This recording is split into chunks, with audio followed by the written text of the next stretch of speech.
Okay, can everyone see my screen? Yes, okay, amazing.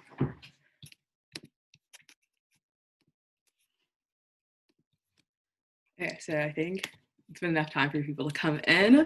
So we're just gonna get started. So first, thank you guys, everyone, for coming today. My name is Jess Omaradian, and I'm currently a USC counselor, and I'll be hosting and moderating this event today.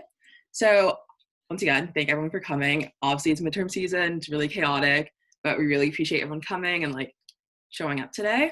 So just for this event, as a Black woman, I know how inaccessible the USC or other leadership positions can seem on this campus, in this world, just as a BIPOC woman. And so me, Shanika, who is a USC counselor who unfortunately can't be here today, and Ziana, who's here on Prez, who will be speaking later today, have all worked together to create this event because we do feel right now it may not feel like there's people that look like us in these positions, but there are people that look like us in these positions, either now or previously, that have broken down barriers and have done such amazing work. And we would just felt that hearing these stories could really help inspire future people that are here, or maybe friends that you have that are thinking about running, to show that it is possible and their leadership and their talent and their work is welcome and appreciated. Yeah, so just kind of go into the agenda. So intro to the conference, did that first thing off, amazing. And then we have the speakers. So we have 4 speakers today that will be talking about their experiences, barriers they've broken down, how they got into these spots, and just kind of speaking to that. After that, we'll be doing a Q&A. So if anyone has questions to the speakers, this is your time. Also, while the speakers are speaking, if you have any questions that just pop into your mind about their experiences or how they kind of maneuvered to get to where they are, please shoot me a private message. And then after they speak in the Q&A session, I'll ask them that just so it can flow easier. And then also, you all want to be inspired, but there are barriers in leadership on this campus, and we really want to kind of do work behind the scenes to make it more accessible. So at the end, we'll be also asking attendees today, to kind of speak to their experiences and why maybe they haven't got involved in the USC or other leadership, to see if we can do anything on the background to make it more accessible. Okay, let's get started. So our first speaker is Jerica. She was the 2019 to 2020 RT Humanities Students Council President. She's also currently on the Ethnocultural Student Support Services Committee and has done a lot of amazing work. So I'm gonna stop sharing my screen, and then Jerica, whenever you're ready. Thank you so much, Jess. Hi, everyone. Thanks so much for coming. I'm just gonna kick it off, but I think the chat function is open, so I kind of miss the ability to interact with people sometimes. So if you want to have any comments or anything, just put it in the chat while I'm speaking. Y'all can talk to each other. It's cool. This is a safe space. Okay, so I'm going to begin. Good afternoon, everyone. Around this time last year, I spoke at USC's Women in Leadership event. I remember this event vividly because I was there, that standing before a crowd of roughly 30 students, I cried. Sometime amidst my retelling of my election journey, my voice trembled and the tears came, quiet but unrelenting. I had to take 5 seconds to gather myself before I moved forward. I want to talk to you about those 5 seconds today. If you can, I'd like you to imagine it. A weekday evening in the UCC community room, a black backdrop lit in pockets of Western purple, round tables with plastic chairs. In those 5 crucial seconds, I stood behind the front podium as my breath echoed from the speakers. I worried how people would respond to my emotional display. Unstable, unprofessional, dramatic, I was certain they'd call me. Truthfully, I don't know how I put those worries away and continued on with my speech, but I did. And so 1 year later, I find myself here again at a similar event. Don't worry, I'm not going to cry this time. Frankly, my eyeliner looks fantastic today and I'd rather not smudge it. However, I do want to tell you that despite how unflattering my pink and blotchy crying face is, I don't regret crying in front of that crowd. I was recounting a personal experience that even then carried wounds not yet healed. More than that, in those 5 seconds, precious seconds where there was nothing but the unsteadiness of my breath, no words to distract from the evident hurt that I was feeling, I was vulnerable. Certainly the most vulnerable I've ever been in a room full of strangers. And that expression of vulnerability was a radical act. Leadership, especially political leadership, which so often entails being in the public eye for your constituents, is entrenched in patriarchal ideology. In valuing the stereotypically masculine and renouncing the stereotypically feminine, we are fed understandings of leadership that hyper-privilege reason and emotional rigidity.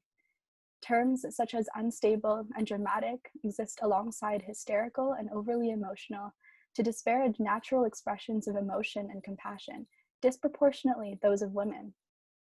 These critiques of being too emotional stem from the fact that the standard of emotional expression for leaders is ridiculously low to begin with. If the standard for expression of emotional vulnerability is none at all, then it is no surprise that any such expression would be deemed too much.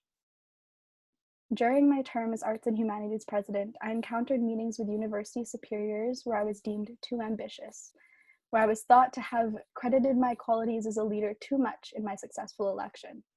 Supposedly, my success could be better attributed to external forces that had less to do with me as an individual. In such meetings, I held myself tightly, responded in a civil manner to quickly shut down the conversation, and I left. I rarely called out the disrespect of such comments because I did not believe I could afford to strain my professional relationships with those individuals. However, I now wish I had allowed myself to express some of the anger I held. The same patriarchal ideology that reinforces hypermasculinity in leadership also functions to silence marginalized peoples. After all, it is marginalized people such as women and BIPOC who have most reason to be emotional, to be upset and disheartened and angry at the unjust way in which our society and its institutions construct their hierarchies. We deserve to express those emotions, especially in the face of blatant disrespect, and expressing such emotions respectfully should not discredit any claims we make about the injustice we endure. This idea of civility specifically, of choosing politeness and bearing anger, is inseparable from the discussion of race. As a Filipina woman, I fall into the category of model minority, which predominantly includes people of Asian ethnicities. I studied theories on civility and the model minority last year with Professor Tifu. It was in her course that I learned how the concept of model minority is dependent upon civility.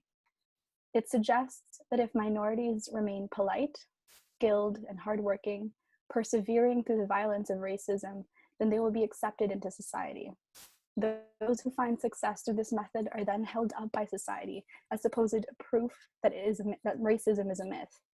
A rather common example of this is someone claiming that anti-Black racism isn't an issue in America because Oprah and Obama have achieved the success they have. Hyper-privileging civility and politeness, especially among marginalized peoples, is only another form of social control. It tells us that if we repress our anger, then we will find success and be rewarded. But until systemic racism is rightfully dismantled, our communities will always be more harmed than rewarded, and we will likely never stop being angry. The pressure to be civil is even more pronounced for Black peoples, who face the stereotype of the violent Black man or the angry Black woman. Their anger is assumed automatically, and this assumption, as we know through the pattern of police brutality, actively endangers Black lives. For them, being angry goes beyond the mere consequence of a strained professional relationship. I am telling you all of this because we, yes, each one of us on your screens right now, are the future. My personal experiences of racism and sexism are blips in the face of the looming, undeniable truth that racism and sexism continue to be powerful forces in our society. We are the future, and if we are to make that future a better one than our present, then we need to reimagine our ideas of leadership. The dominant conception of leadership that we have today does not make space for femininity, nor for the passion and conviction of people of color. It is one that preserves hypermasculinity and promotes the silencing of BIPOC voices. In fact, this dominant conception of leadership hurts women of color.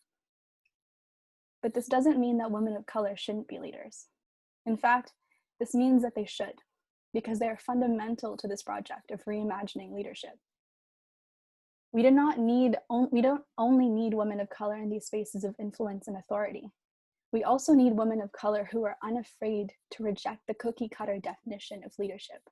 We need women of color in navy power suits and women of color in soft pink heels. Women of color who will express their vulnerability openly and women of color who will remain firm and composed in the face of turmoil. And we need everyone in society to affirm and exemplify that diversity. Diversity not only in what leadership looks like, but also how good leadership is practiced. We need more 5 seconds like the ones I had during that event a year ago. Moments of reclamation, where we see a glimpse into the kind of leadership our future could hold for us, how refreshing such a future could be. I'd consider crying right now for a special effect to highlight my point, but alas, the eyeliner. Truly though, the wonder of student politics is that to me, it is grounded in reimagining. When I decided to run for Arts and Humanities president in my second year, I asked myself 3 questions. Why are you doing this? What do you want to do with the position? And why do you deserve the position? All but the 3rd question is about reimagining. In answering why I was pursuing presidency and what I would like to accomplish with it, I envisioned a future for students that I believed I was the best person to help bring to fruition. This future included anything from stronger financial support to structures that better accommodate mental health issues to policies and practices that were truly inclusive of all gender identities, abilities, ethnicities, and religions. I pursued this future with as much ferocity as I could elicit within myself. By the end of my term, I had accomplished all but 5 of the 28 initiatives I proposed in my campaign platform, in addition to new initiatives that came up during the year. Did I solve the issue of overwhelming student debt, inadequate mental health supports, or discrimination and oppression of all kinds? No. But pursuing that future that I imagined is a lifelong project. My term as Arts and Humanities president and my other work as the director of an arts and culture publication, as an advocacy executive on ethnocultural support services, these are all valuable stepping stones to that future, with positive impacts already visible in the present. After I cried during my speech at the event last year, several people approached me afterwards to thank me for being honest, for showing a side of leadership that is often hidden. I even had a leadership training session with my executives on council to discuss and address the emotional aspects of leadership, touching upon conflict resolution, validation, imposter syndrome, and more. From the conversations I've had during my presidency and in these months following, I know that I've impacted people, and not simply through the initiatives and policies that I've enacted or for which I've advocated, but through the leader that I've worked hard to become. Through the projects that I pursue and the version of myself that I nurture, I'm calling forth the future that I wish for future generations to have, and that I too wish to witness before my time is over. However, the truth is that a future that you allow yourself to imagine freely and with hope is unlikely to be built in one term, let alone 1 year if you choose to be a student politician. However, what I can promise you is that 1 term or 1 year can bring you steps closer to that future. And that is enough. So to this end, I conclude with this rallying call. Women of color, we are vital in the reimagining of leadership, in the imagining of better futures. There's change to be made, so wear those power suits and soft pink heels, distressed jeans and Air Force Ones, and let's get the job done. Thank you.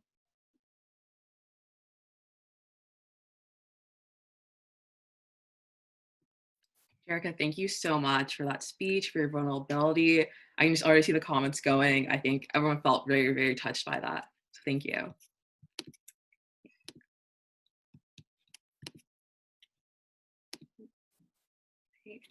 So on to our next speaker. So Angie is the 2020 to 2021 Black Student Association president. I think all of us have seen this summer the increased advocacy for Black Lives Matter, increased discussion about anti-Black racism. And with all of that, the BSA this year has been doing so much amazing work led and oversaw by Angie, whether that's speaking to news outlets, whether that's talking to different organizations on campus, helping writing statements, just helping Black students after the summer we've had feel more included on this campus. Angie's done a lot of amazing work. I can't wait for you guys to hear her speak. So, Angie, whenever you're ready. Thank you guys, and thank you for that introduction, Jess. Hi everyone. For those who don't know me, my name is Angie Antonio, and I am currently a 3rd year student, and I am president of BSA this year. So the way I structured my speech, it's kind of informal. I wanted a more so, just we're gonna talk together, so I can kind of like, we can kind of like relate more on a lot of the concepts I'm gonna bring up in my speech. So yeah, guys. Hi, everyone. Good afternoon. Hope everyone is good. Again, my name is Angie, and I'm BSA president this year. And most of you, that's probably how you know me. That's probably how you were introduced to me. But my journey with leadership began long before I was even in university. So for those who don't know, I grew up in Ireland, and I grew up in a really small city. Predominantly white people lived there, and I was one of 3 Black families. And I went to an all-girls school for 2 years. And I remember when I first went into the school, I made up my mind, like, Angie, okay, this is gonna be your year. You're not gonna get bullied this year. You're gonna be funny. You're gonna be this, that. I really made up my mind, like, this is gonna be really good for me. And I remember on my first day, I walked in and some girl gave me the finger, and she was just like, yeah, basically made me feel so bad.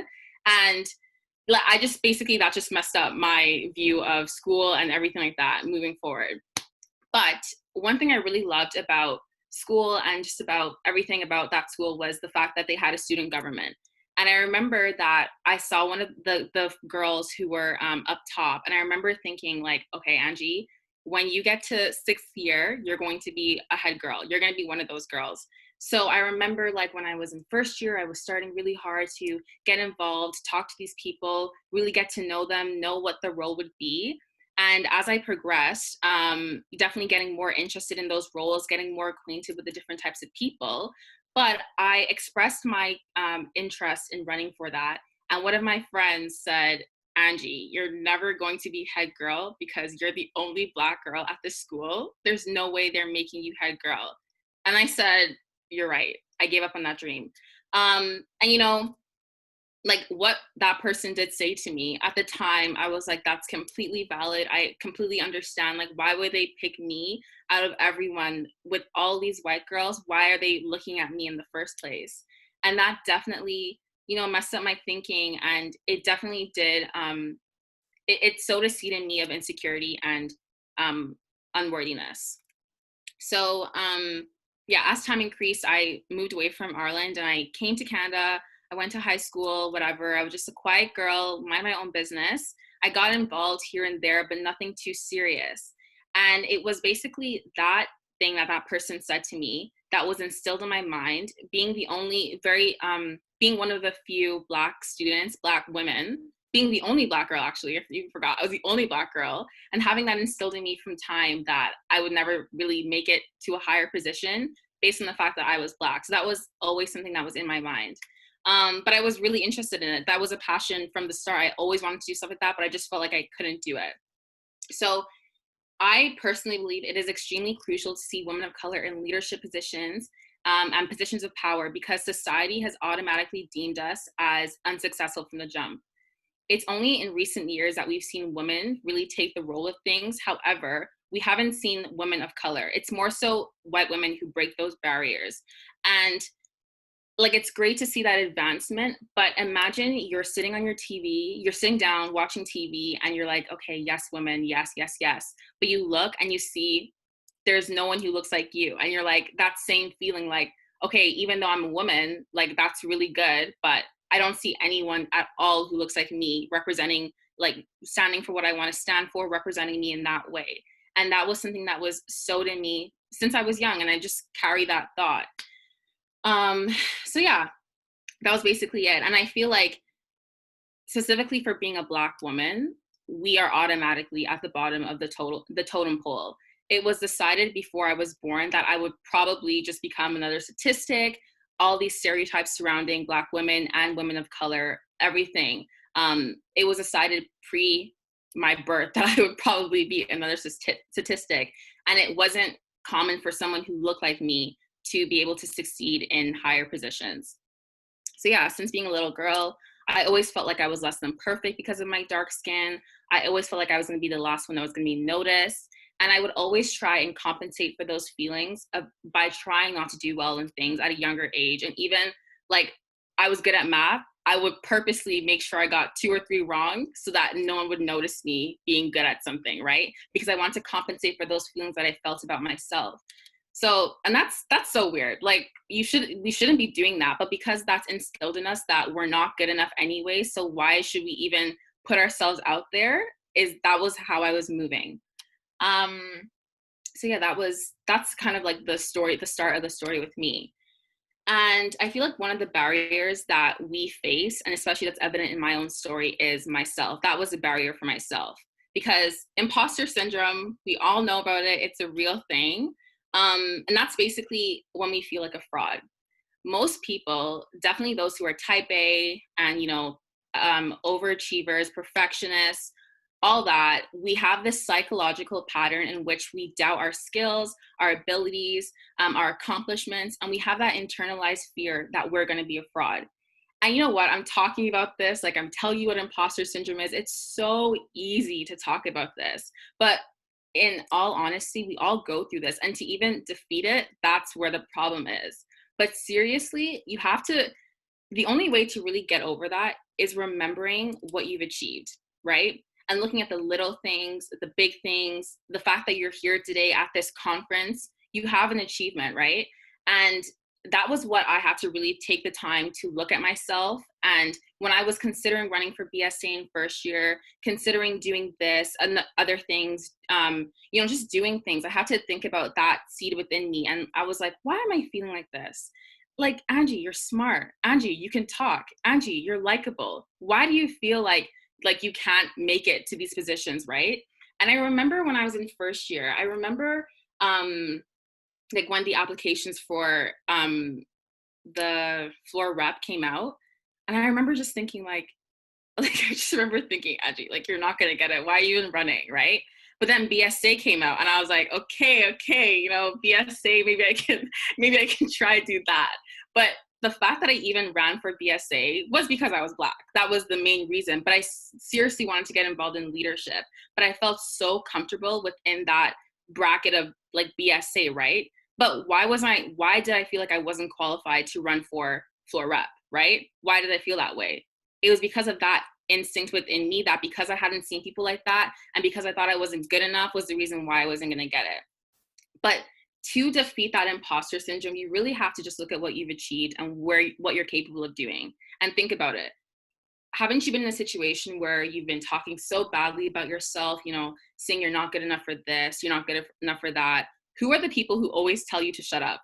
It's always your friends and your family, and specifically talking about your friends. These people, they can literally leave you. They don't have to be around you. But the fact that they're telling you, like, you're not this, you're actually good at what you're doing, you're this, you're that, you are good. Like, you actually are good at what you're doing, right? So the fact that people who don't need to be in your life are telling you all this stuff, you should start to, believe it. And you know what? When I heard these things, like, I'm like, oh my gosh, am I actually good enough to be BSA first rep? Am I actually this? Am I actually that? The more I ask those questions and the more that I get answers back, I was like, okay, Angie, like, let's actually stop. And if people are saying this to you, maybe it's true, right? So yeah, I ran for first year rep. I got it, thank God. And yeah, the rest is history. And now I'm president of BSA. But throughout that journey, definitely that seed of doubt did come back all the time. Definitely looking at myself like, okay, Angie, don't be too this, don't be too that before they start saying you're an angry Black woman. Don't be this, don't be that before they start telling you to chill, right? You're hearing all these different things coming in, those things that will further fuel that seed of doubt within you, but it's not necessarily true, right? So yeah, that's the thing with imposter syndrome and barriers that I was going through. And another thing too, the fact that I stayed within that realm of BSA. There was no reason why I can't apply for different things. And I'm not saying there's anything wrong with me being in BSA, but definitely I did feel restricted to that. And I wanted to say that just because you fit within, for example, like, you're of East Indian descent, like, just because you're of a specific group doesn't necessarily mean you have to stay within that barrier, because that is also what is programmed within us, to stay within places that we feel comfortable or that's easily digestible to other people. For that. Okay, sorry, I'm rambling. I'm so nervous. Okay, sorry. Okay. Okay, relax. Yes. So in terms of just staying within that mold, that's what I would definitely say, just making sure that you spread out from that. And yeah, looking in first year, I definitely saw those leadership positions as being inaccessible, and I definitely felt confined to only run for BSA. But yeah, when I first came to Western, I remember, no, in grade 12, I was looking at Western, deciding if this is where I want to go. I remember I saw Toby, who was the president of USC when I was in grade 12. And I remember thinking, this is so crazy. What is that guy doing up there? Like, how is he the president? And I just remember being like, what's actually going on? And I remember just going into Western, first day, seeing all the softs, and then I saw Jess, and I was like, what's actually going on? Like, this is what is going on, seeing all these people who look like me in these positions, right? It's like I didn't know we could do that, right? Like, seeing, that's why representation is so important, because me seeing that was like, okay, like maybe I could actually run for these things, or maybe I'll be okay to be in those positions. So yeah, just seeing representation was super important for me. But, and then progressing in BSA without having that seed of insecurity within me and trying to break that. So I'm ending off soon, but one thing I wanted to talk about was being in power. So it feels so good to finally be in a position where I can make those decisions for myself. But at times I definitely felt like, okay, don't make too radical of a decision. Don't do this. Make sure it's adjustable to all people. But I have the intent to make a change in some place, but I want to tailor it to make it more, I don't know, like, so that if people were to see me, they wouldn't say, oh, that's what Black people do, or, oh, that's what girls like her do, things like that. And, you know, I definitely felt that way when I was running for BSA. I definitely felt like, okay, Angie, when you're in your campaign, don't say anything too radical unless you actually become president, because someone will beat your idea down. Someone will make you feel like this isn't good enough, or what you're saying doesn't make any sense. But yeah, when I became president, a lot of things had to happen. And the reason why you kind of saw BSA blow up over the summer was because I didn't listen to the people who I thought were the ones watching me and caring about what I did, because I had to just move forward and just do what I thought was right to do with BSA. But if in the case that I was trying to tailor my decisions around like pleasing people who didn't matter, that would have put BSA not really going anywhere, right? So yeah, that's like the one thing I wanted to just say, is that those decisions that I made as president, I didn't surround it because of what other people were saying. I surrounded it because of what I thought, and I didn't let those barriers stop me. So lastly, I wanted to just say some advice that I would give to my younger self. So it's important that we understand that we're not perfect in every situation. I feel like it's very easy for us to feel like, okay, because I'm the first to do this, or because I am a woman of color, or because I'm a woman, or because I'm this, or because I'm that, I'm representing all those people. Like I'm the face of that. But we have to remember that we are still individuals at the end of the day. We're not perfect, and it's okay to mess up. But just because we have that fear of messing up, that doesn't mean that we shouldn't even try in the first place. Like, everyone messes up, and that's okay. But because of that fear, that shouldn't stop us from even trying to move forward. So yeah, that's all I have to say. Sorry, that was a bit jumbled, but thank you everyone for listening.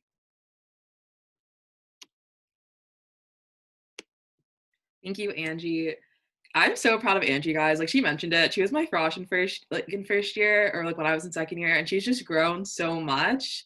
And it's just amazing to see the growth. And like, as she said, we all come from different backgrounds as women of color, and we may not have seen ourselves represented beforehand, but like when we get to Western, it's like ours for the taking. Like, we can grow, we can like see people like Angie in positions of power, and like we can do all that we can. So thank you, Angie. Amazing speech. Let's get to our next speaker.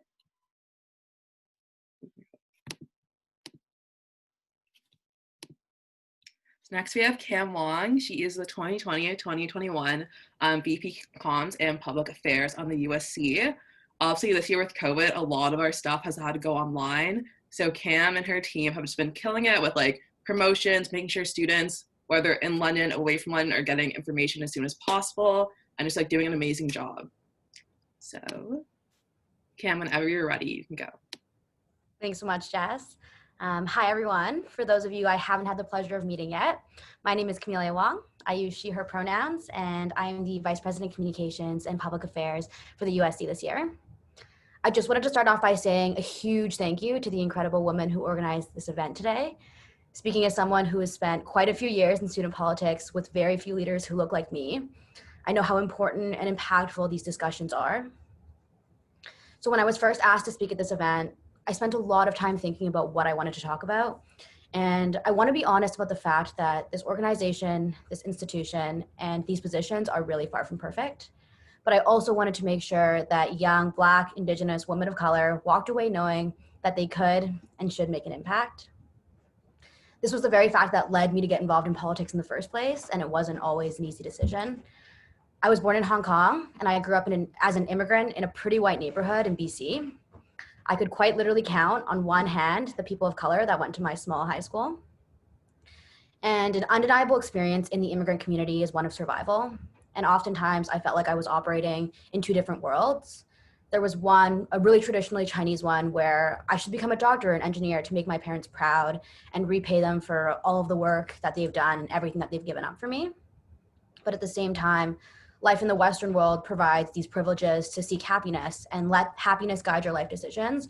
And I often struggled to balance these two experiences. I got involved in the USC bubble in second year, and I call it a bubble because there seems to be this impenetrable barrier for outsiders, those who aren't softs, faculty presidents, club presidents, associates, coordinators. And that's a huge problem because we're sitting here today talking about the importance of diversity of thought. And for the most part, we miss 80% of students who don't get the opportunity to operate within this bubble. So my first time inside of this bubble was in second year when I was an executive on Western Women in Leadership. And this position sort of sheltered me from the realities of being a woman, and particularly being a woman of color at Western, because I was very lucky to be surrounded by women who were very supportive. And this was the year that I really understood and learned the importance of my surroundings, and especially the people in my surroundings. And it's something that I will get to a little later on, I promise. The realities hit me shortly after when I was hired to be the Vice President of Communications for the Social Science Student Council. I was the only woman and the only person of color on my executive team. And in most meetings with administrators, I felt like they couldn't even hear me. I was constantly interrupted, I was constantly ignored, and my teammates would take my ideas and frame them as their own. It was in that same year that the USC had one of its first female-dominated teams, and I was extremely lucky to have the opportunity to look up to these women. But I also really struggled to navigate my experiences with the men on that team. I'll be honest, this organization, as many speakers before this have said, fosters a lot of imposter syndrome. People are incredibly intelligent, incredibly confident, and incredibly accomplished. And in all 4 years that I've been here, I've felt it in almost every single thing that I do. And what makes it tougher is when the people around you tear you down in that process. At the start of that year, the vice president reached out to me asking if I would like to help out on a federal election campaign. I had worked in political communications for 3 summers before that, and I had played a role in building elections communications plans for a member of parliament and a minister. So naturally, I asked if I could help with communications, and he immediately shut me down by saying, no, he's got real comms people for that. The only person who stood up for me in that conversation was Kat Dunn, last year's vice president and his direct report at the time. So a huge shout out to Kat.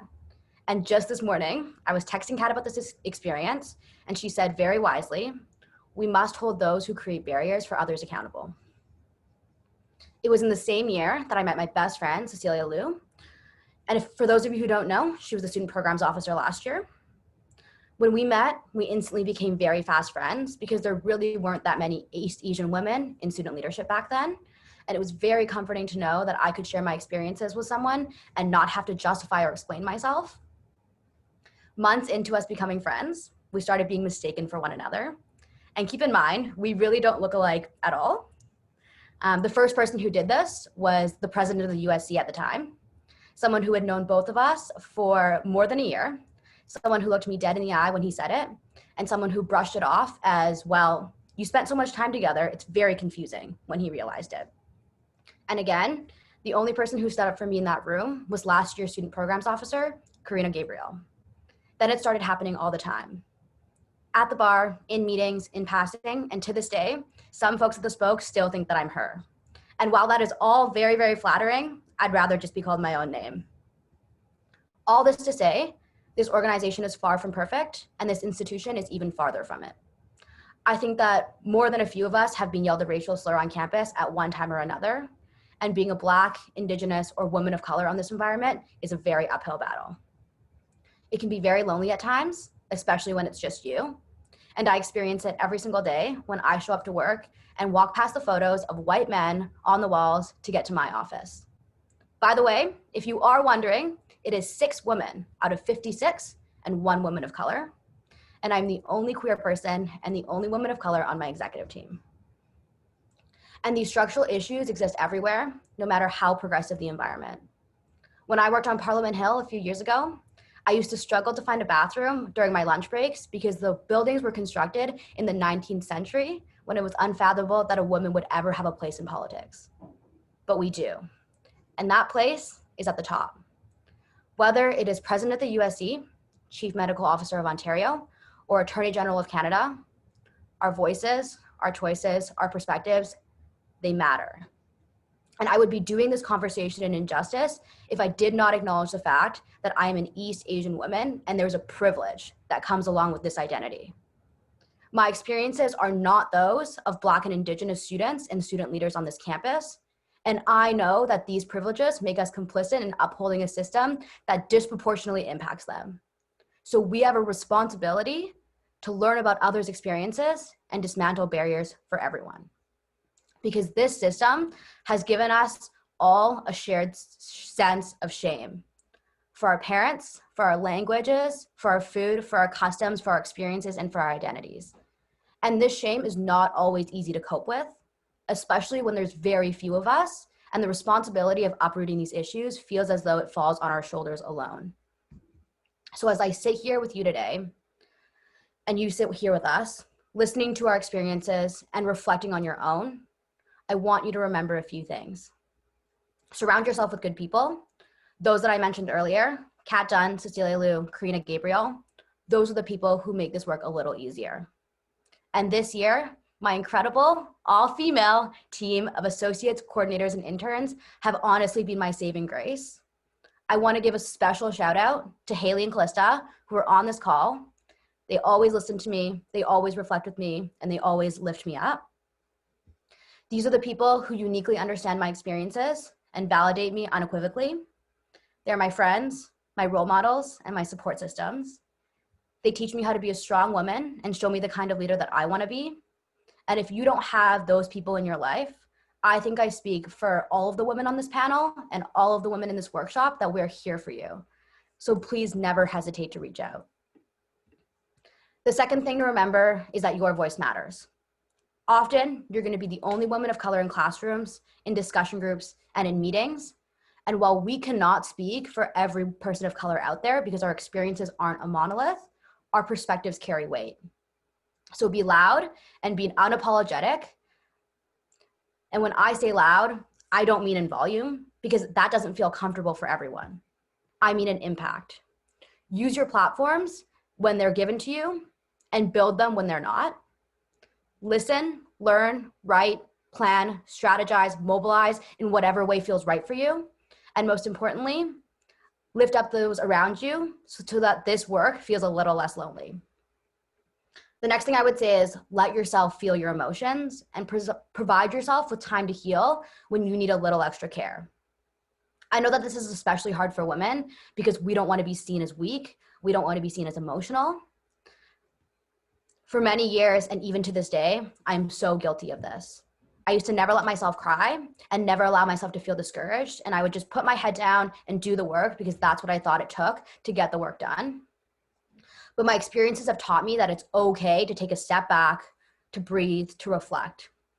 This work can be incredibly exhausting. And I know that we do not get to go home at the end of our days, log off our emails, turn off our computers, and forget about it. So be kind to yourself, build capacity within yourself, and leave room to make mistakes. Lastly, reflect on your accomplishments. This has been the hardest one for me. I think Angie mentioned it, but I'm as type A as they get. I love constructive criticism, and I believe that self-awareness is the key to learning. So it can be really easy to get caught up in everything that's going on around you and forget the impact that you make and continue to make. I've said it once and I'll say it again. This work is not easy, and you have to reflect on where you've been to understand the direction that you need to be going. And I know that you will be going huge places. You are all incredibly intelligent, incredibly kind, incredibly compassionate, and you are all leaders. I feel so lucky to have the opportunity to speak with all of you today. Thank you so much for inspiring me and giving me hope for our future. I'm so excited to see what you'll do.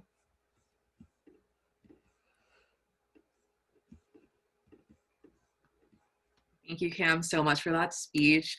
Also, thank you for calling out people. I feel like a lot of times people may be afraid to like call out people by name, by not with name, for mistreatment, but like they should be called out. It's not okay to just think two women of color are the same person when they look nothing alike. So thank you for that honesty and that vulnerability. Okay, so we're gonna get to our last speaker.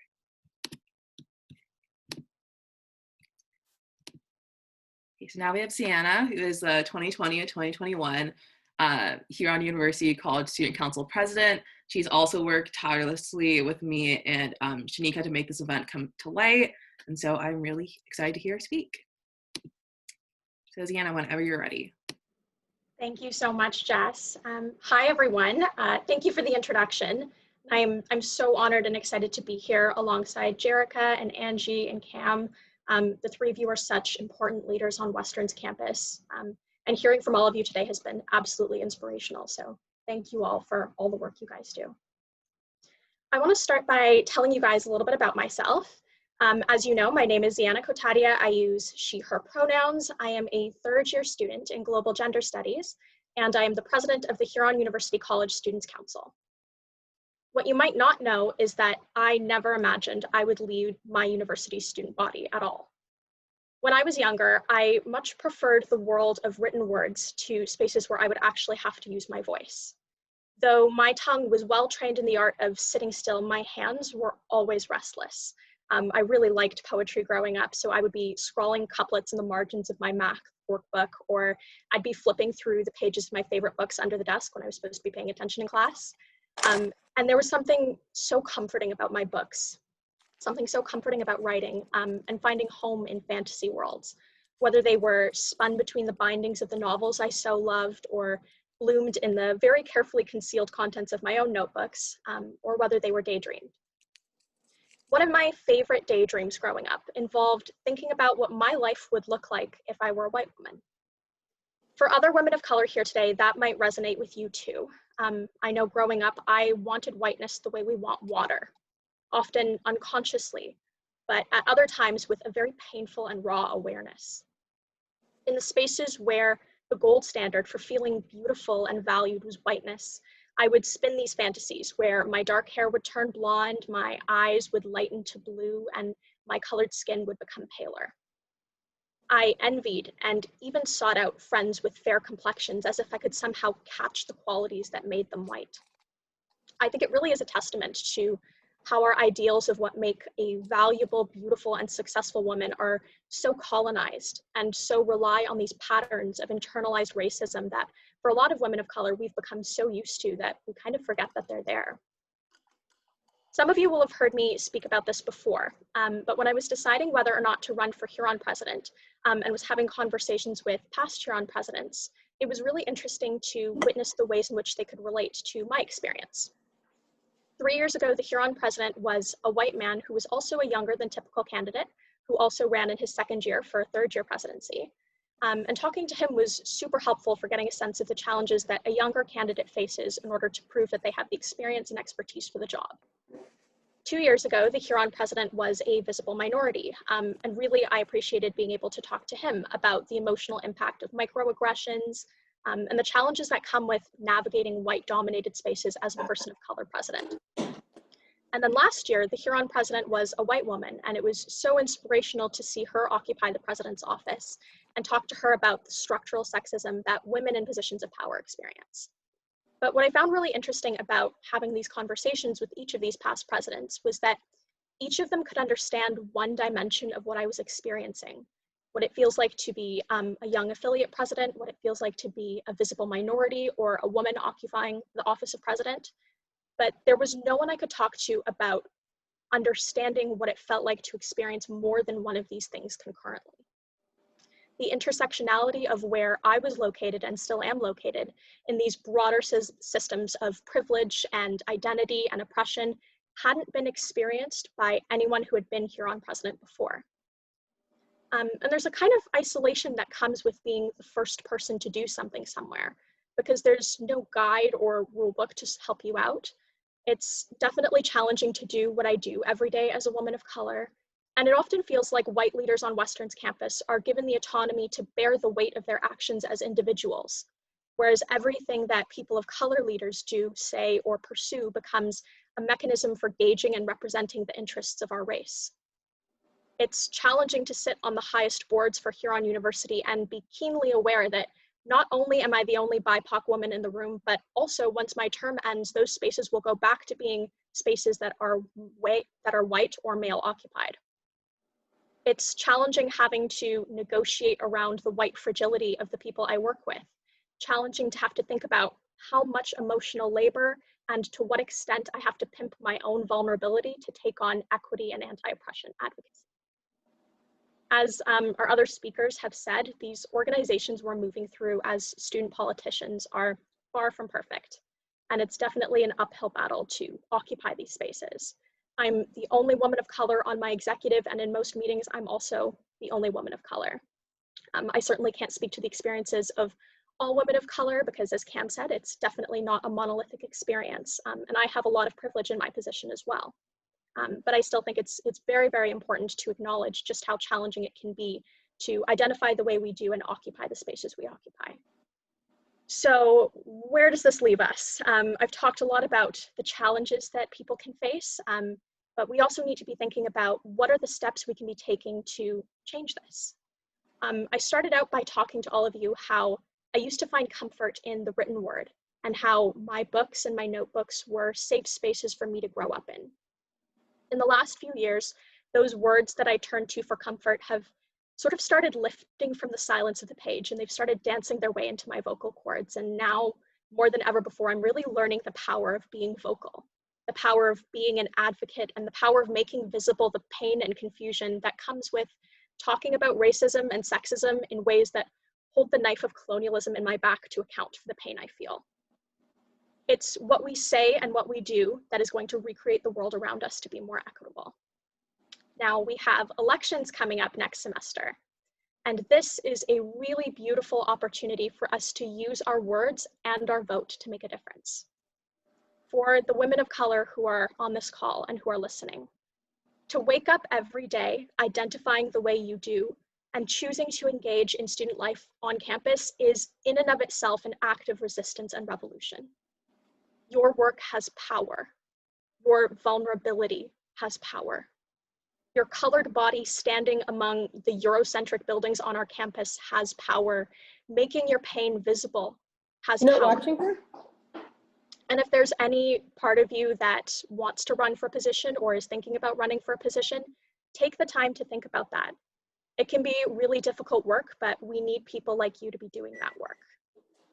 For those of you who don't identify as a minority or member of a minority community, encourage your friends, especially women, especially people of color and women of color, to run in elections. Use your power as a voter to choose candidates that have a combination of valuable lived and learned experience that they can bring to the table. We have a responsibility to learn about each other's experiences and spend time with ourselves to actively think about how our own positionalities influence the ways in which we move through these institutions. So recognize that you have that power and use it. I'm really glad that we're having conversations like this, that events like this exist. This wasn't something that I could attend when I was in my first year. But I'm so glad that through these channels, hopefully we can normalize this kind of discussion. So with that, I will thank you guys all one more time for being here and for listening to me and letting me share my thoughts. And I will hand it back to Jess. Thanks so much, everyone.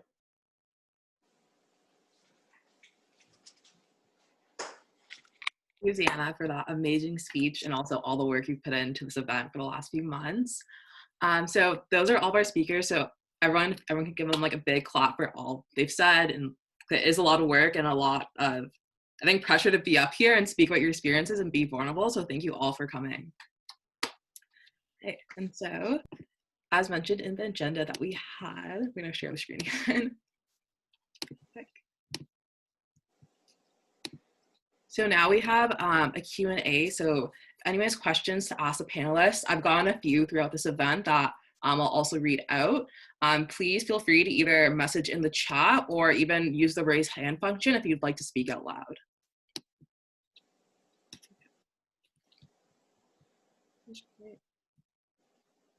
So yeah, I'm just gonna get started with one of the first questions I got, and any of the panelists, just feel free to jump in and answer any question. So this one actually came when Jerica was speaking. They like thanked you for your vulnerability when speaking about like crying last year during your speech. So this person had a question of how can they be vulnerable as a woman of color in leadership? Because I think, as a lot of people mentioned, there's a fear of being labeled an angry Black woman or being over emotional or anything like that. So how did you guys overcome those fears, and how did you guys feel comfortable to do that in your positions? I suppose I can start because I think we did all touch upon this, so I am excited to hear further speakers' thoughts on this. I don't know how this has happened, but I think I am actually like ridiculously idealistic and in a way naive. And so I didn't even realize, I think, in the beginning of my term that I should be controlling my emotions, and that I didn't expect to be put in meetings where I had to hold back my anger because I was afraid that, you know, the dean of arts would no longer talk to me if I called him out on some stuff. You know, like, I never considered these things, and I kind of went into my presidency blindly being like, I should be able to express these things. I should be able to be who I am as a person, and I shouldn't have to change my identity to be a leader, because there's a diversity in leadership practice that should be welcome. But I mean, like, you know, obviously I have learned over time that, as I said, the ideas that we have about leadership are entrenched in racism and patriarchy. And so I think, considering that, how do you be vulnerable in such a situation? I have no good answer. I think it's a similar thing to just being a woman of color in the world. You're going to face resistance because these spaces were not made for you. Leadership, especially in our current institutions, were not made for us. So even if I wasn't being angry or upset or expressing any of that, I would still face resistance. You know, my mere act of existing in those spaces is already unaccepted in many ways. And so I think the best thing in terms of how to be vulnerable is you have to remember the kind of future that you're fighting for and the kind of leader that you want to become. The first thing that I did at the beginning of my presidency was I sat in the back of the University College building, and I asked myself, what does a good leader to me look like? How do they act every day? What are the traits that they have? And then I referred back to that reflection every single day of my term and made sure that I was being that leader regardless of what people said to me. And as similar to, I think, what Cam said, I surrounded myself with people who could lift me up, other women that I could look up to, other women of color I could look up to, other visible minorities I could look up to. And those people, I think, helped anchor me when I faced resistance from, you know, the patriarchy, from the white hegemony. And that's the best that you can do, I think. You just remember what you're fighting for, who you want to be, and have people who can remind you of that when you tend to forget it. But there's no easy way to be vulnerable, because, as I said, regardless of your vulnerability, your existence there is already, like Ziana said, a rebellious act. So the important thing is really, I think, just going for it and then surrounding yourself with people who can lift you up when you're feeling down in that battle. I really like this girl.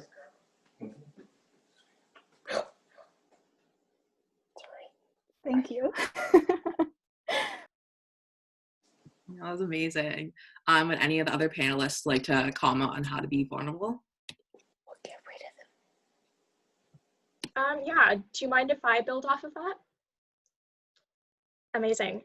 So some of you, I don't know if there are any Huron students on the call right now, but some of you might know that there was a racism listening circle that was held at Huron last month. And it was co-hosted by myself and by Dr. Craig, who's the president of Huron. And as, you know, students were coming into the call and started talking about their experiences as racialized students on campus, I started bawling.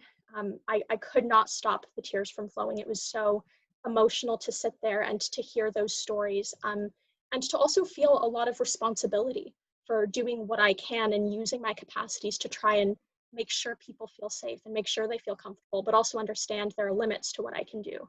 And so I cried, and I couldn't help it. And I actually think that that vulnerability, as Jerica has beautifully spoken to during this event, was powerful.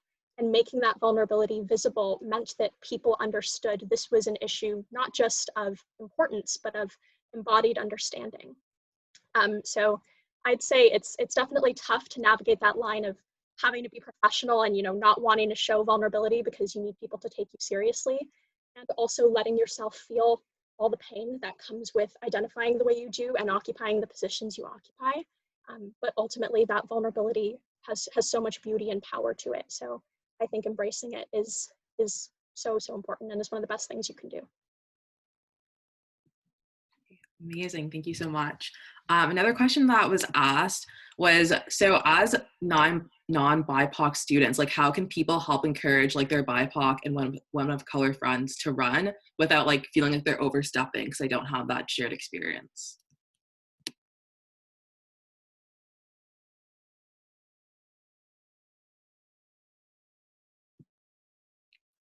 Any of the panelists can jump in. Cam?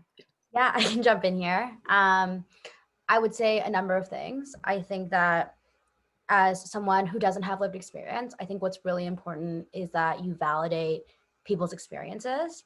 I think that what I really struggled with when I ran, and when I occupy positions of leadership, is that so often I feel like I have to explain my own feelings and I have to validate my own feelings. And oftentimes there's a lot of misunderstanding as to why I'm feeling that way and how it impacts my work. I think that what I would say is consider what they need to be supported. Everyone is different and everyone needs to be supported in a different way.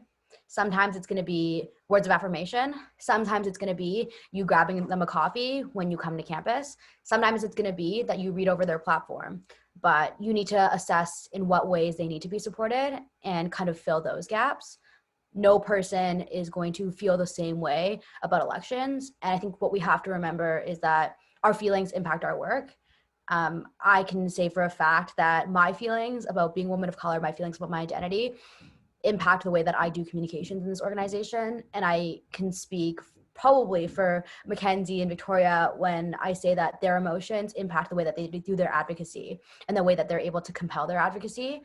So I would say that let yourself feel your emotions, surround yourself with people who do validate you. And if you are somebody who doesn't have lived experience, but you do want to support your friends, just make sure that you know in what ways they need to be supported.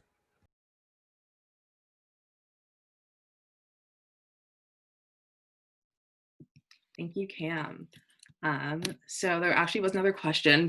I guess like all of you guys have mentioned having good support systems and having other women of color you can lean on. So someone asked, like, how do you guys find like these women of color on campus? Because like it is predominantly white, and I think especially for a lot of first years, a lot of residences are very white. So how did you guys find those support systems? How did you guys find other people like you that can support you as well?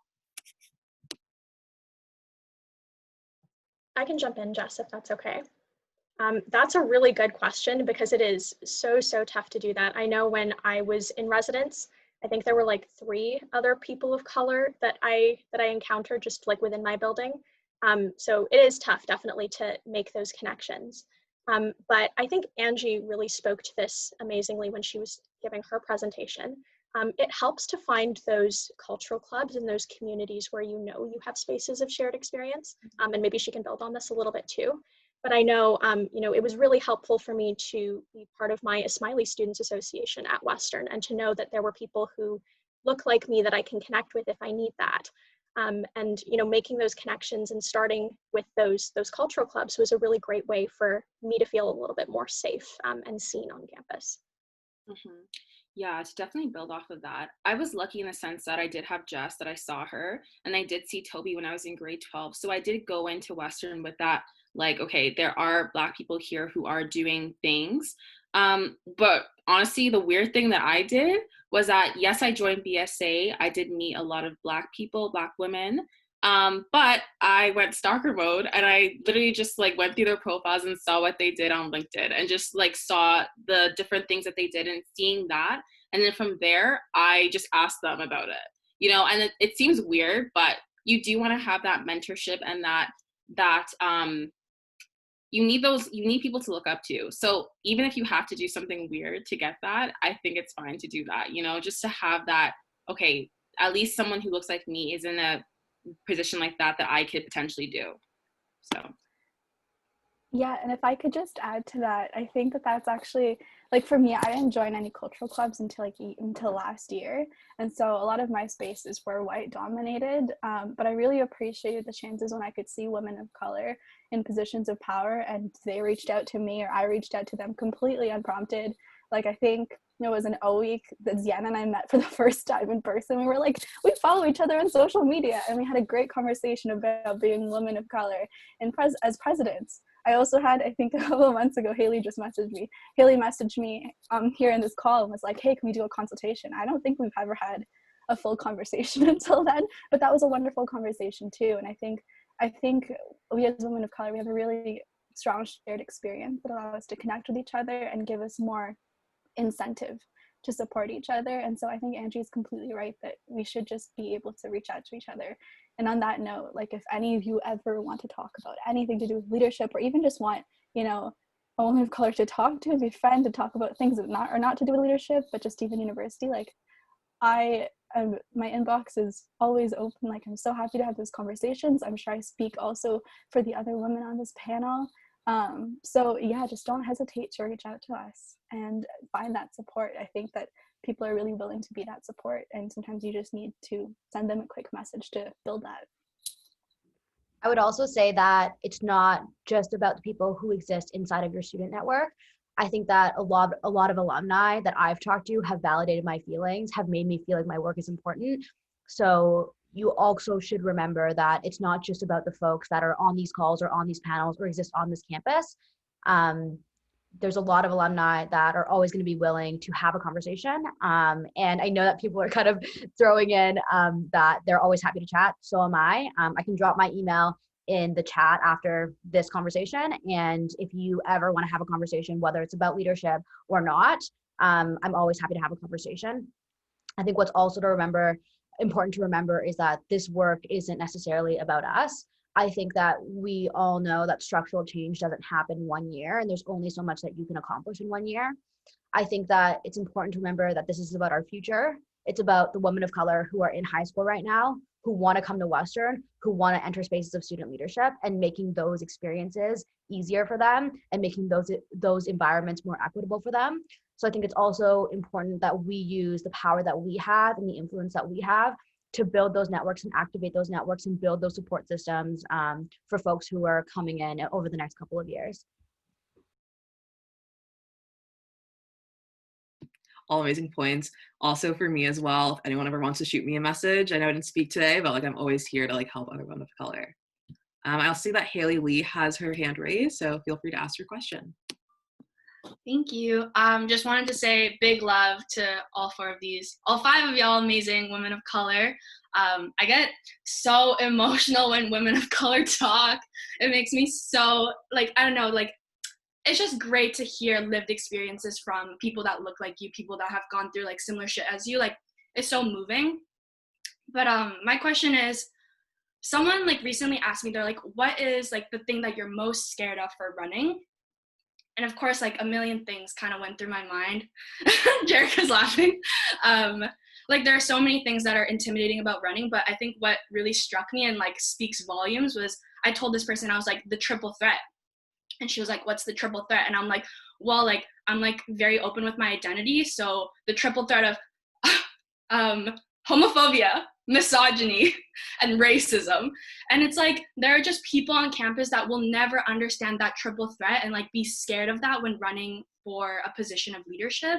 And so I think we can't have this conversation without touching on like the mental health element of like running for a position, and like why that is so strenuous, why that's so difficult, why that's so intimidating, and like something that really discourages people because they don't want their life, their reputation to kind of like be ripped apart by strangers, right?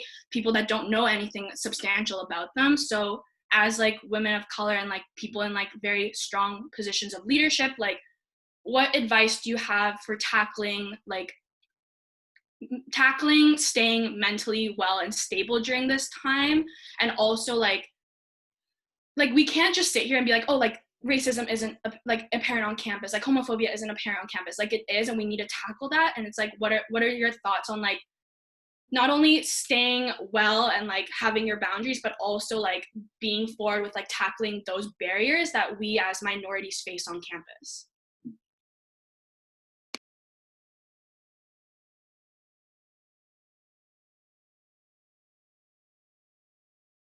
I can kind of get started, and then if folks have anything else to add, feel free. But I just want to validate everything that you're feeling. This is tiring, and I think that Haley and I have conversations about this a lot because she's my associate, if you guys don't know. And I also kind of fall into the category of experiencing all three of those things. And I think that that's where the conversation of intersectionality becomes really important. I think that these conversations are really important because it's really important that we are honest with students about what they're getting themselves into, and that this work is going to be tiring and these campaigns are exhausting. I would say that build your support networks and make sure that they're separate from your professional life, is that your campaign manager cannot also be your emotional support system. And I think that lots of folks on this call have run to be president of the USC, have run to be a faculty president. And I think that you, more so than anybody, intimately understand that those two things need to be separate. And sometimes you have to rant about the fact that you're frustrated with your campaign. You have to rant about the fact that you are tired, but those two things need to be separate. And then I would say that it's important to have these conversations, is that we need to talk about these things and we need to educate our communities. And when you do have a platform, if you are running and you have an opportunity on a debate stage to talk about your experiences as a woman of color and educate people who might not have lived experience, and also validate the feelings of those who do have lived experience and are experiencing these difficulties, then do so. Because I think that we all have a platform and we're all sitting here having these discussions. So I would say that validate people's experiences, and continue to have these conversations and educate people, because if you don't educate them, some people are never going to be willing to educate themselves. And I know that it's not our responsibility as people of color to go out and be like, hey, you have to learn these things. Here are the books you should read. Here's the statistics that you should understand. But sometimes that work has to be done for any change to happen. Jumping off of Cam's point, I think I have 3 tips that are roughly in my head right now. The first one is, I think, to surround yourself with people who have just as much energy as you do to fight against those issues of homophobia, racism, sexism. One of the great things about being in ethnocultural support services this year is that everybody's passionate about racism because we're all fighting against it. We're all experiencing it. And being around those people who will have those conversations about this just casually, while sharing news articles about stuff that's going on, is really empowering, because it reminds you that other people recognize that this is a legitimate issue and you have a team backing you in your fight against those things. So not only surround yourself with people who uplift you, surround yourself even professionally with a team who is equally passionate as you about those issues. The second thing I will say is, I don't know if you guys experience this too, but I have a terrible tendency of being willing to sacrifice my mental health if I'm the only person being affected. Because I'm like, if I'm doing this for a just topic and I'm the only person who, doesn't eat for 3 days and doesn't sleep for 3 days, and that's my burden to carry, but I'm not hurting anybody else. That is so toxic. And the thing that has really made me shift my perspective on that is that other people are seeing me be this leader. My team is seeing me come day in, day out. If I'm sleep deprived, if I'm not eating well, they see that. They might see that those are the things that come with leadership. They might see that either I associate good leadership with, depriving yourself of basic needs like sleep and food and rest and re-energizing yourself.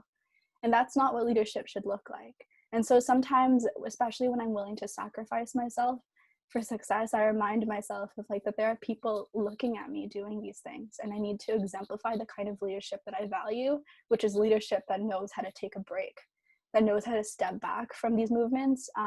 And like I said earlier, right, you're not going to solve all of these issues by yourself, but the steps forward that you're taking are more than enough, and you need to be able to take a rest as you're doing that, and still be proud of yourself, and remember that you're also an example for other women of color out there. You want them to know that it's okay to take a break. You're not supposed to be fighting all of the time. That's exhausting, as Cam said. So yeah, I think remembering that there are other people looking at me and that I want to be a good example for them is really important. The third thing is that I had probably like 5 meetings almost every day when I was president, and I would go onto campus. This may not be feasible for everybody, but I would go onto campus blasting rock music in my head and wearing combat boots and heels. I would just walk around there and I'm like, I'm coming into this meeting, I'm ready to fight. Like, I'm ready to make change, and no one's gonna push me away from these goals. And I think just finding those things, whatever it is that empowers you, gets you in that vibe that really, encourages that energy, just do that. Yeah. Oh, sorry. Go ahead, Angie. Sorry, I just wanted to say, just to jump off of what was said, I think it's extremely important to take breaks. You need to rest, because you won't be able to function properly if you don't have that time to take for yourself and make sure that you're okay. And in terms of pushing forward and like, okay, why do you need to do this? It's because there are going to be people like you who come later in life who will fall under these same brackets as you. And if they see someone like you fighting for the cause, that's going to push them further to even want to be involved in that too.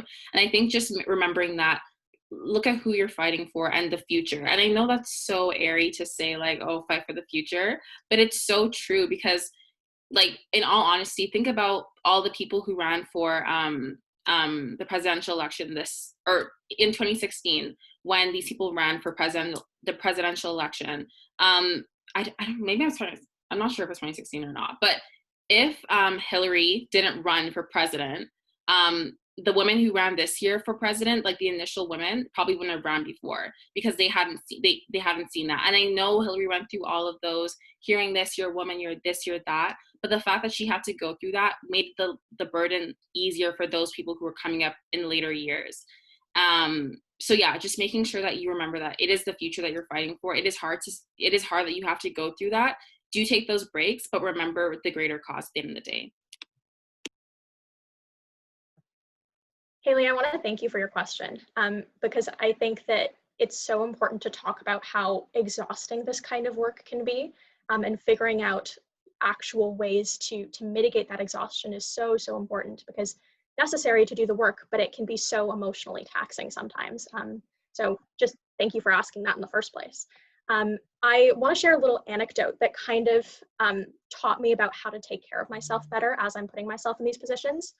As I was running for Huron president, about a week into the campaign period, all these random men who I'd like never spoken to before just sort of popped out of the woodwork, like speaking up against things I was saying, or sending remotely threatening Facebook messages, things like that just, not fun, not something that people should have to experience, but is often a reality of being a woman in politics. That kind of thing does happen, unfortunately. And I remember it was a Sunday, and I was sitting in my room, and I just had a good cry, and sort of came to the realization that there's this negotiation that I had to take myself through of whether or not I value what I'm pursuing more or less than my own mental health and my own feeling of safety.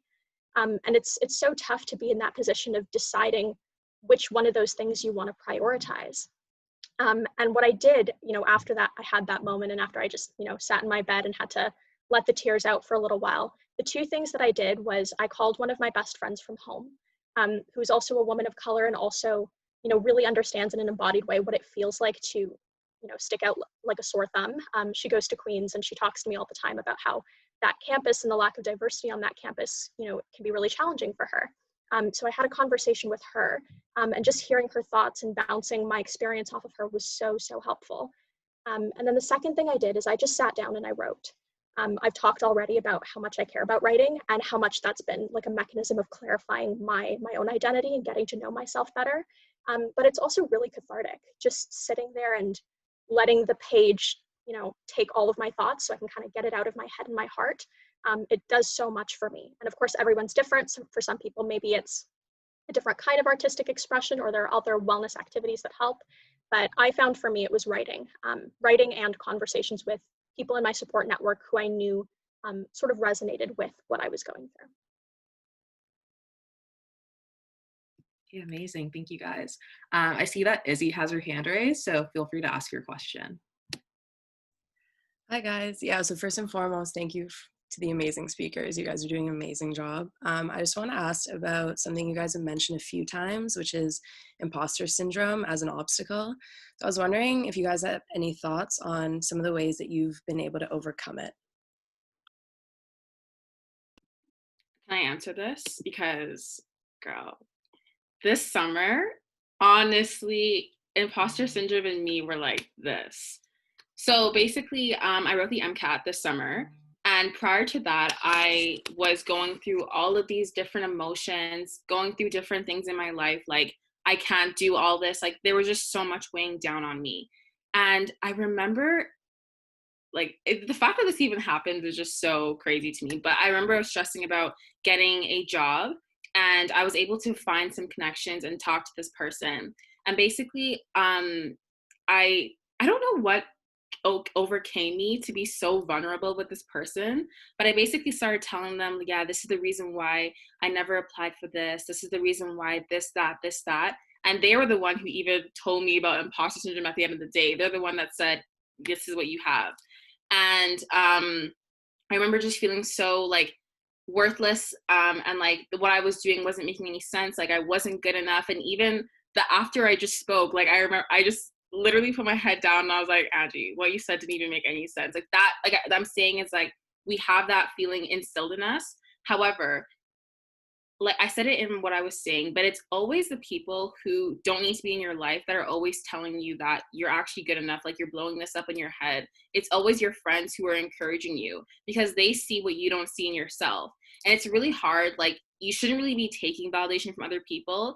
But if a lot of people are telling you that you're like what you're doing is fine, why do you continuously doubt yourself when everyone around you is literally telling you that you're okay? You know what I mean? So I think just having those people in your life who tell you off the jump, like, you're not, like, why are you scared about how you talk? Why are you stressing about this? Like, I can literally see you and that's not what's going on here. So with that person that I had an interview with, I was very vulnerable. I told them all the things I was worrying about. And they literally told me, like, I met you 10 seconds ago, but all the things that you said, that's not true because I can see you. And this is someone who doesn't know me, but they can tell the energy I'm putting out. And this is, in my mind, I'm thinking I'm being so unprofessional. I'm talking too quickly. I'm doing this, I'm doing that. But that person never even saw it.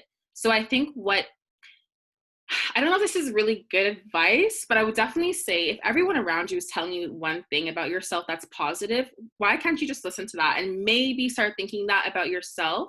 And eventually that seed inside of you, that seed of doubt that is big, will start to shrink and eventually will be gone. You know what I mean? So I would definitely just say, make sure that you do surround yourself with that good support system so that they can encourage you, and people who are truthful too, because if it really is something that you're stressing about that is actually true, those people will tell you, and that's what you can work on. But things that are unnecessary to stress about, then that can all those doubtful thoughts can go. If I could just add to this, because I have thought deeply about imposter syndrome, and I definitely agree with Angie. I think one of the key things of how imposter syndrome works is that, you know, you're in this space of power and you say, I'm an imposter here, like I don't belong here, I'm just fooling everybody into think that I deserve this position, but I'm actually not good enough for being in this position. And what happens is that, like Angie said, your friends will tell you, you deserve this position, you're powerful, you're intelligent, you're kind, you're capable. And the thing that changed my perspective of imposter syndrome was that for me to remain in that position of insecurity was for me to be like, no, friends, you're wrong. Like you're too dumb to recognize that I'm fooling all of you. I'm actually, like, this is a grand disguise and I'm not actually as smart as you think I am. And I didn't like that because my friends are incredibly intelligent. They're not dumb. They're not easily fooled. And for me to believe that I could fool them was for me to kind of, I think, invalidate their own intelligence and their own honesty, and that didn't sit right with me. And so the most important, I think, groundbreaking thing for me with imposter syndrome was recognizing that, as Andrew said, when your friends tell you and the people that you admire and respect and that surround you tell you that you're intelligent and that you're capable, you need to believe them because those people are intelligent. You've chosen them to be in your life for a reason, you know. And if you just discredit them, then what are you saying about them and their capabilities? The other thing I will also say is that everybody has imposter syndrome. Like the amount of people I've talked to, so many people have imposter syndrome. So you need to recognize that this is normal and it's okay for you to be feeling this way, but that you shouldn't need to.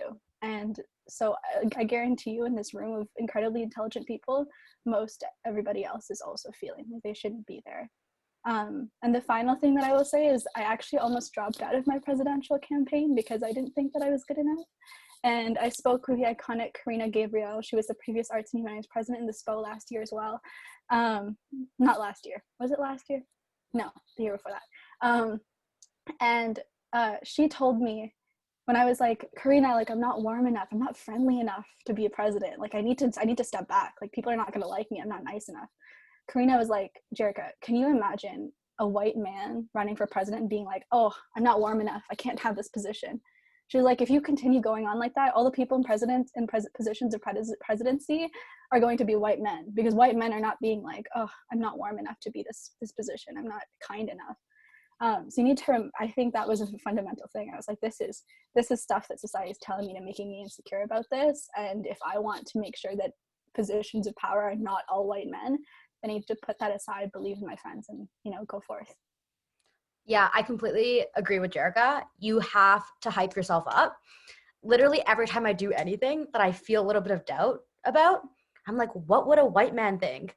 The audacity of white men, you just have to approach every situation with the audacity of white men and you will be okay, I promise. And you kind of just have to fake it till you make it.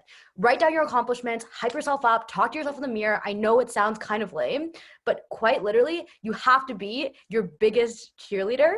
Matt Reeser, who's on this call, he always says to me, if you're not gonna hype yourself up, who's gonna do it for you? If you're not your biggest fan, who's gonna be your biggest fan? Nobody. So you gotta make sure that you write down your accomplishments, hype yourself up, embrace the discomfort. I promise you the discomfort will go away. And the more that you do it and the more that you put yourself in uncomfortable situations, the more comfortable you'll get with being uncomfortable. I have very little to add other than to say that you can also, create reminders for yourself so that you can be that cheerleader. Something I do is I write myself little notes on my mirror so that when I wake up and I'm like brushing my teeth or getting ready or whatever, I'm reminded you are this, or, you accomplished this. So you can find sort of little ways to integrate that into your day-to-day. And I find that helps me too. Thank you. Cam, the audacity of a white man. I'm gonna remember that one. I actually am. That was really good. Neha, I see you with your hand raised. You can ask your question now. Sorry, did not raise my hand. Sorry, this is Neha. Sorry. Neha Samantha. Thank you, Jess. And I just want to say thank you to everyone here speaking and to everyone who organized this event. I think it's so important to talk and support each other like we're doing right now. So I think Angie mentioned this a little bit earlier, but that there are people that really knock you down and discourage BIPOC women from running. How have you guys kind of built up the confidence to run after these experiences? If I can talk, recently there was someone who with BSA this year, I wanted to make sure that I was friends with all the execs, like, okay, we're gonna have a really good year, I want us to be really close. And that was really great at the start. However, when I started to correct people for not doing their work, like literally just tell them to do their work, that's when some of the guys were getting a bit, rude. So one guy actually came to my house and told me I was a dictator because I told him to do something. And you can imagine, I'm just minding my own business, sitting in my home, and this guy is telling me I'm a dictator because I told him to do his work. And, hearing, basically when I heard that, this is someone I tried to be friends with that, clearly, I don't even want to get into it. It was so messy, but this is someone I was trying to be friends with, and hearing that from him and taking his opinions I took his opinions very seriously. So hearing that from him, I remember I was okay, cool. And I closed the door and I started crying. And I just remember I was sitting on my bed like, am I actually a dictator? Am I this? Am I that? But when I talked to some other people on the team about it, they literally said, this is one person that spoke to you about it. This is not everyone's view of you, and you're good at what you do. Oh, someone messaged me privately and guessed who the person was. So I was like, oh no. Yeah, it was that person. So yeah, so the person was, everyone on the team that I talked to about it was like, you're good at what you do. Why are you letting the opinion of this one person knock you down and affect how you move forward? Because I'm good at what I do. Whether I'm a dictator or not, everything is getting done. If the roles were reversed, and if this person was the one in the position, what you see today may not even be what's going on. And I'm not trying to knock this person, it's not, but he called me a dictator, and I was minding my own business at the end of the day. So yeah, what you have to remember about these people knocking you down or saying one thing to you. I talked about it in my earlier thing, that girl who literally told me I could never be head girl because I was Black. You know, I took that and I ran with it, and that stayed with me for years. But hearing the recent comments from this one person to me, and hearing that, I could have taken that and, you know, acted up and not been a good president because I was too scared of people of me coming across as too aggressive, that I have to chill, that I was talking too much, that the decisions I was making weren't valid.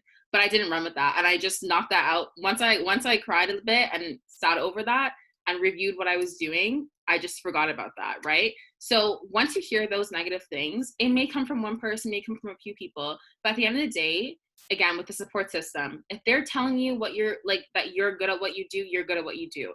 But also, you know, in your mind that you're not what these people say that you are. You know that because you know your own intentions. You know where you stand at the end of the day. So yeah, you will probably hear some negative things being said to you, and that is what comes with being a leader. Whether you are a man or a non-BIPOC woman or anything, whether it's that, you will definitely hear some negative thoughts or negative things being said to you. However, it's how you decide to take that and run with it that will affect how you move forward. Because when I was younger, hearing someone say I would never make it, I was like that for years. And then recently I just said, okay, moving on. So yeah.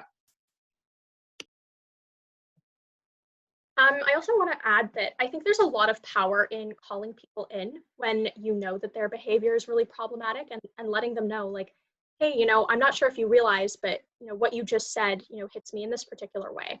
And I say that with the asterisk that you need to evaluate that based on the case, because in a lot of situations, you know, it might not be a safe thing for you to do to speak those words to whoever is sort of doing those things at a given time.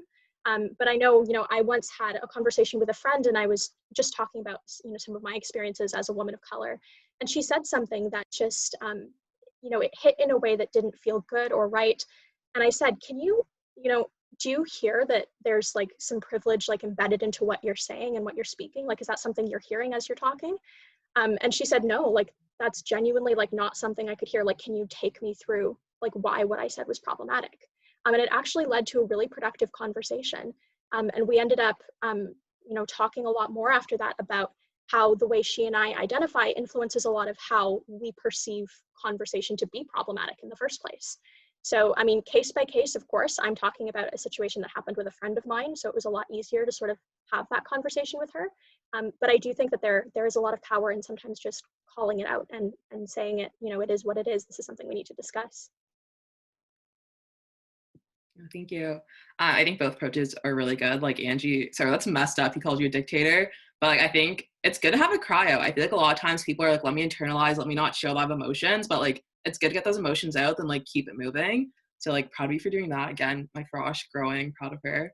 And again with Sienna, like calling people in, because I think a lot of people, like just on the nature of the society we've lived in, they'll say problematic stuff without realizing it's problematic. And you know, they don't have bad intentions, like it does have a bad effect. So if you call them in, like at least they won't say it again and hurt someone else, you know? Yeah. Calista, I see you have your hand up, so go ahead. Yeah, thank you all so much. This has been my favorite event to attend to all year.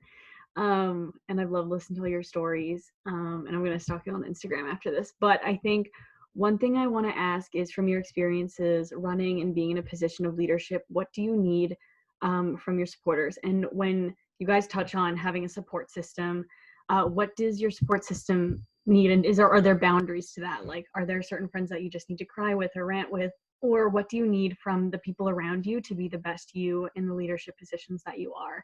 And is there any advice you can give us who want to support and be better at supporting others in taking on these like really challenging elections and positions of leadership on campus? I can sort of jump in there. This is going to be a very subjective answer, but when I'm kind of evaluating which people I want to surround myself by, a lot of it is really instinctual. And I use this phrase, sun in my stomach. And when people give me the sun in my stomach, it's unmistakable. I know that they're someone I want to be around because they make me better, or there's something about them that I feel like I can really learn from. And as soon as I feel that sun in my stomach, I know that there's someone I want in my network, and there's something about them that makes me, that better version of myself. So, like I said, that's a very sort of subjective answer to give you. Not everyone sort of has the same kind of instinct in the same way. But I think for the most part, we all kind of get that instinctual, oh, like I know this person's going to be bad for me, like I'm not my best self when I'm around them. Or, when you meet someone and you're like, wow, like this person is going to change my life. And they're going to be a lifelong person maybe, or a momentary person, but they're someone that's going to be important. And so for me, the name for that feeling, I just saw Mackenzie's comment, but yeah, the name for that feeling is sun in my stomach. And those are the kinds of people I want to surround myself with, I guess. And those are the people who build that support network for me. To add to that, I think Cam mentioned this a little bit earlier, but that every woman of color, everybody is different and requires support in different ways. So I think a really big thing is honestly just starting that conversation and asking the question. Don't make any assumptions, just make sure that you have open lines of communication and ask them. So I think something that I did, for example, with all of the majority of the teams that I've led in the past, is that I begin the year by sitting down with them and being like, how does everybody like to be communicated? Do you like regular check-ins? Do you prefer communicating on social media? Are there days where you can't be contacted because it's your mental health day? How do you like to be led? Do you prefer clear instructions? Do you prefer creativity? And then over time, just having those conversations and recognizing the nuances in people, you learn how to support people that way. So for my executives, for example, I know which executives need just logical support, and I know some other executives who need to vent to me for hours, and I just need to be there to listen. And I learned all of that by just communicating with them and asking them regularly and checking in. What do you need from me? The other thing is, I think even if you're not particularly close with these people, or you're not in direct, like you're not super close to them even professionally, there are people within your circle or community that you see might be struggling. Just be vocal and ask them, like, are you okay? Like, if you ever want to talk to somebody, like, I'm here. Something tough that I experienced last year was during last year's election. There was a plagiarism scandal within the arts, and it was really tough for me because my work was out there and stolen, and there were some really tough comments that are going around for a lot of people in the community, like all of us who didn't deserve it. There was just a lot of disrespect going in all directions, and the unfortunate thing is that I think a lot of people, in order to avoid conflict, just kind of try to stay quiet. And I think I think a really important thing that would have been really helpful for me during that period was if even some of my fellow USC counselors just messaged me being like, hey, I know that this is going on. This seems kind of tough. Like, if you ever want to talk to somebody, like, just know that I'm here. Like, I support you. Like, anything to just sort of just be like, hey, I'm here and I see you. And, I know that this isn't an easy thing for you to experience. So I think even if you're not particularly close to people, but things are going on and you're in, the same community and you're willing to do that, don't support people if you're not mentally able to do so. If you're able to do that, just send them a message and be like, is there anything I can do for you? I want to be here for you. Yeah, I can just add a couple of things. I would say that supporting people kind of happens in 3 steps. And of course, these steps are going to look different for everybody. But I would say the first step is validating, especially when you have lived experience. I think it's really important that people feel like what they are feeling is fair, and what they're feeling is something someone else has felt before. So I think that approaching those situations with a lot of empathy is important, and kind of reflecting on, even if I might not understand your experiences, I can imagine how tough it is to be going through what you're going through. And then I would say the next thing is reflecting. So why are things this way? So for example, if it's, related to someone being a woman of color and having someone's experiences, having someone feel oppressed because they're a woman of color, why are things this way? Let's talk about big ideas. Let's talk about how we kind of go from here. And then the last thing is strategizing. I've always been someone who likes to take action. I've always been someone who likes to solve the issue. So how do we change things after we reflect? So we've identified the key issues. How do we make sure that this doesn't happen in the future? How do we make sure that we know how to cope with these situations? How do we set up like our future for success? I think we talk a lot about the future in this conversation. And I think that that's what we always have to remember is that, yes, these things are really tough right now for us. But I think that we get to build a future that is more equitable for whether it be a queer student, whether it be a student with an exceptionality, whether it be a student of color. I think it's important that we take action to change things and we don't leave things as they are, because I think all know how damaging it can be sometimes.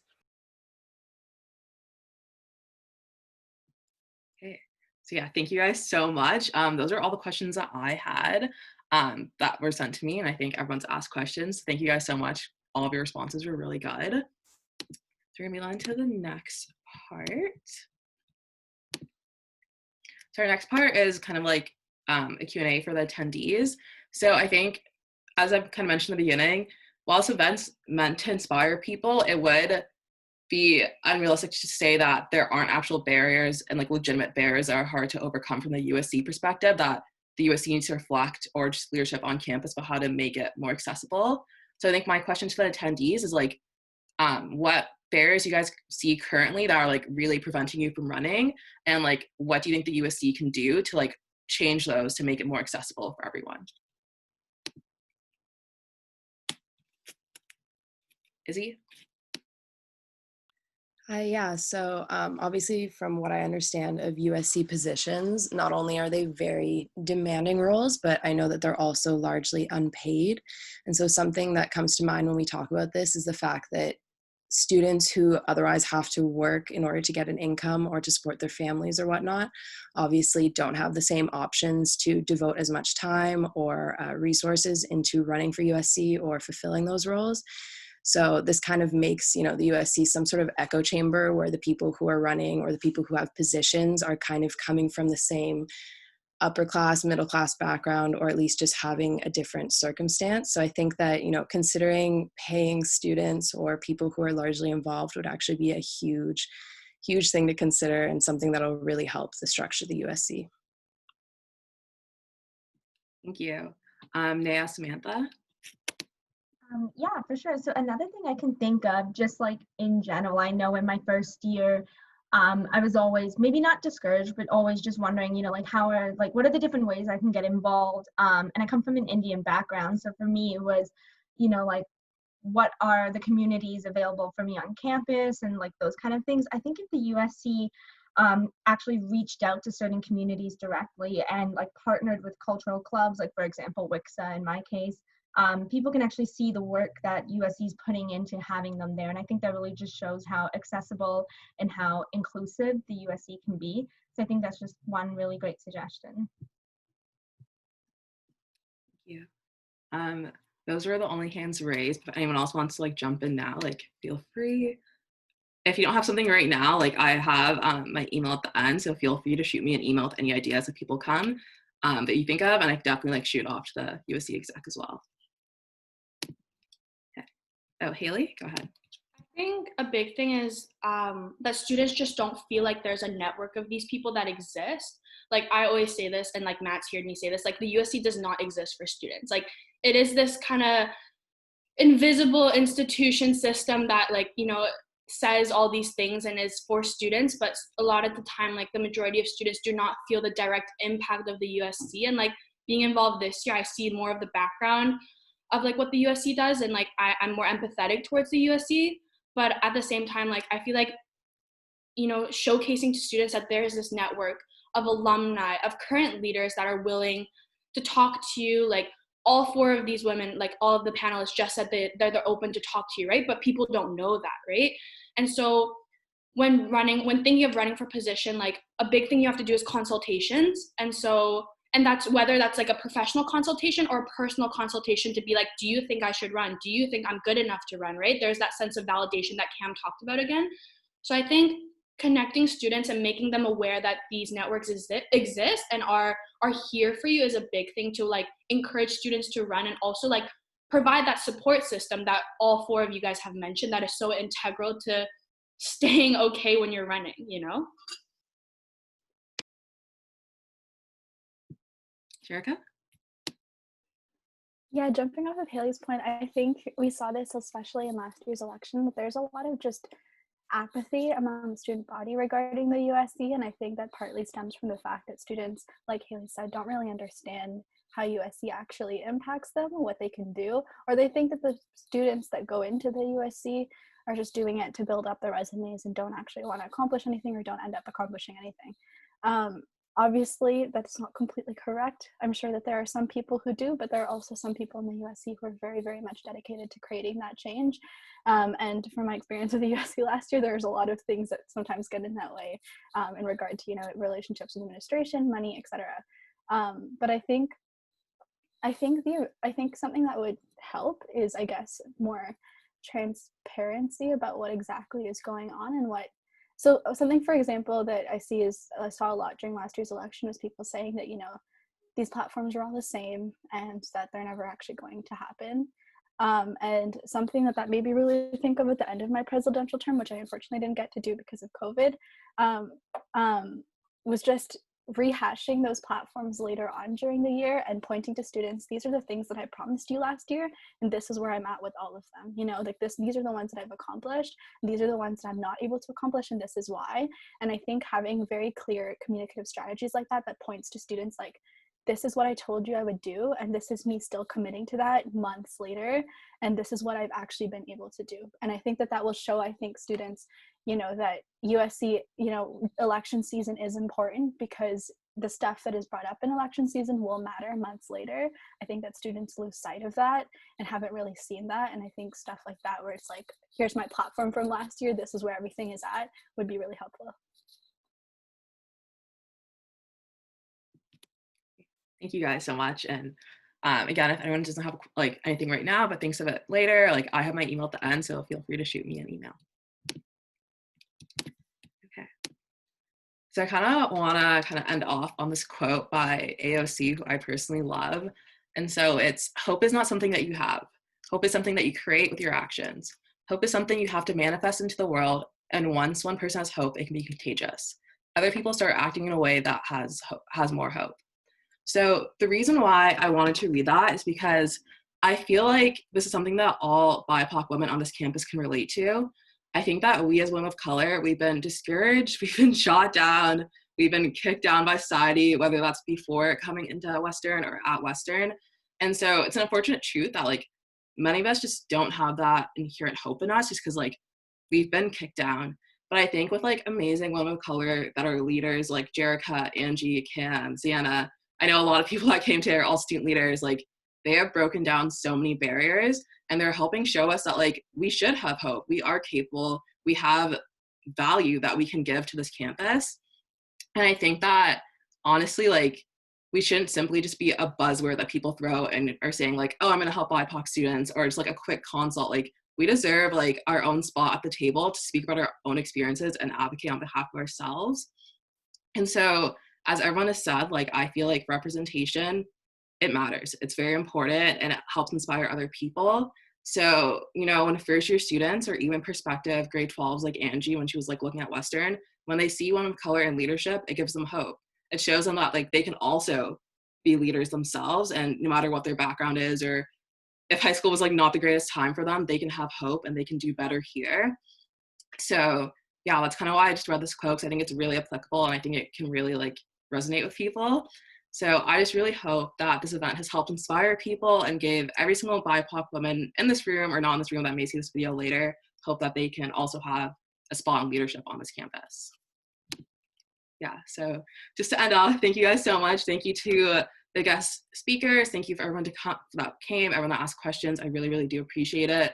As I mentioned beforehand, I have my email as well as Shanika and Ziana, who created this event. if you guys need support, like as we mentioned, like hit us up. Like we are here to help you. If you have any questions, feedback for the USC, just like shoot off to us. But yeah, thank you guys so much for coming. Thank you, Jess. This was so good. Thanks so much.